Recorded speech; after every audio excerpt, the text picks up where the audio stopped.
கஷ்டப்பட்டு துன்பப்பட்டு துயரப்பட்டு டிக்கெட் வாங்கி போன படம் தான் காந்தாரா. ஸோ அந்த படத்தோட ரிவ்யூ தான் இப்போ நான் வந்து சொல்ல போகிறேன். நான் மூவி ரிவ்யூலாம் கிடையாது. ஆனால் இவ்வளோ துயரப்பட்டு அந்த டிக்கெட்டை வாங்கி போனதுக்கு அந்த படம் ஒர்த்தான்னு கேட்டிங்கன்னா 100% to 200% ஒர்த்து. காந்தாரா 1 வந்துட்டு நான் ஓடிடியில் தான் பார்த்தேன். பட் அது ஓடிடியில் பார்க்குறது பரவாயில்ல. இந்த படம் வந்து கண்டிப்பாக தேட்டரில் தான் போய் பார்க்கணும். ஏன்னா வந்து விஷுவல்ஸ்லாம் வந்து பயங்கரமாக இருந்தது.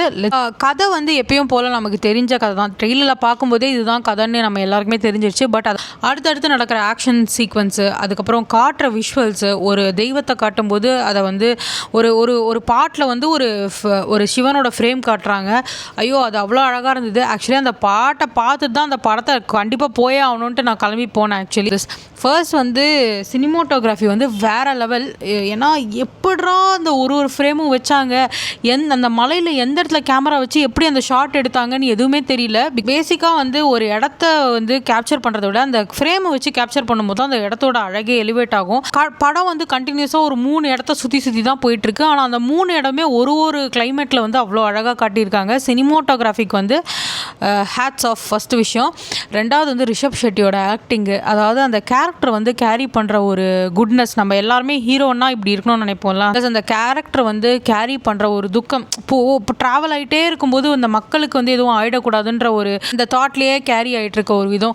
ஒரு ஹீரோய்க்கான ஒரு நல்லத்தனம், அந்த ஒரு வில்லத்தனம் இல்லாத நல்லத்தனம் ப்ளஸ் வில்லத்தனம் எல்லாமே அந்த ஹீரோக்குள்ளே கலந்து நம்ம எதிர்பார்க்குற ஹீரோவாக ப்ளஸ் ஆக்டிங் வைஸ் வந்து அந்த கேரக்டர்லேயே முழுகி போயிட்டார். ஏன்னா வந்து ஒரு வாட்டியும் அந்த ஊருக்குள்ளே வரும்போது அந்த ஏக்கமும் மற்றவங்களுக்கு நடக்கிற அநியாயத்தை பார்க்கும்போது ஒரு ஹீரோவாக நம்ம போர்ட்ரே பண்ணி மனசில் வச்சுருப்போம்ல, அந்த கேரக்டர் அப்படியே எமோட் பண்ணியிருக்காரு.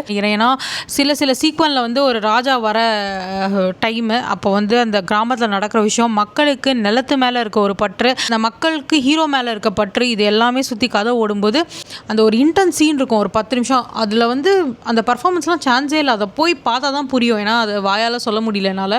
ஒரு சின்ன டீட்டெயில்ஸ் அந்த படத்தில் வந்து சாப்பாடு கொடுப்பாங்க இலையில். அப்போ எனக்கு யோசித்தேன், இப்போ ஃபோன்லாம் இல்லாமல் அந்த காலத்தில் இப்படி தான் இருந்திருப்பாங்களா? அவ்வளோ நேச்சுரலாக பண்ணி எல்லாமே டீட்டெயில்ஸ் தானே படத்தில். அதெல்லாம் டேரக்ஷன் தானே. அந்த டேரக்ஷன் ரொம்ப நல்லா இருந்தது. அந்த இலையில் சாப்பாடுலாம் கொடுக்கும்போது எனக்கே வந்து ஆசையாக இருந்தது அந்த சாப்பாடுலாம் சாப்பிடணும்னு. பிகாஸ் அவ்வளோ இன்ட்ரிகேட் டீட்டெயில்ஸ் எல்லாத்துலேயுமே. ஹீரோயின் பற்றி சொல்லி ஆகணும். ஹீரோயின் வந்து இன்னும் ஐப்ரோஸும் சரியான அழகு ஹீரோயினுக்கு. ஸோ ஓவரால் வந்து வில்லன் கேரக்டரில் நடித்த ராஜா எல்லாருமே வந்து ஓவரால் ரொம்ப ரொம்ப நல்லா நடிச்சிருந்தாங்க. எல்லாத்தையும் நம்மளால் வந்து எமோட் கனெக்ட் பண்ண முடியுது ஓரளவுக்கு. ஸோ கண்டிப்பாக இதை வந்து டெலிகிராமில் எப்பயும் போல் பார்க்காம தயவு செய்து போய் தேட்டர் எக்ஸ்பீரியன்ஸ் பண்ணணும். பிகாஸ் காந்தாரா 1 பார்க்கலனா கூட பரவாயில்ல, இந்த 2 வந்து கண்டிப்பாக தேட்டர் எக்ஸ்பீரியன்ஸ் பண்ணுங்கள்.